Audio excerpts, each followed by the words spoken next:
Student एक म्हणजे नुकतंच 10वी झाली होती तिची, आणि तिचं म्हणणं होतं की 11वी-12वीच्या ह्याच्यात तिला असं वाटायचं की होमवर्क प्रकार नसावा, कारण आपण पहिलीपासून तेच करत होतो आणि परत 10वी-11वीत होमवर्क नको. तर तिचं म्हणणं होतं की मी रेकी फक्त माझ्या टीचरने देण्यातच केली, की आज होमवर्क नाही दिलं.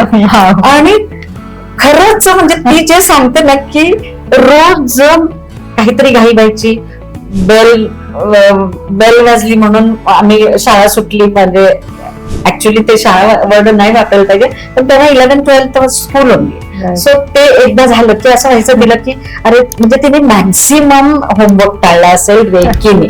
अजून एक स्टुडंट असं म्हणत होता की मी इलेक्ट्रिक मीटरला रोज रेकी द्यायचो आणि 4,500 बिल जे यायचं ते मी कमी कमी करत 1,500 पर्यंत आणलं होतं. सो ते पण ऐकायला गंमत वाटली होती.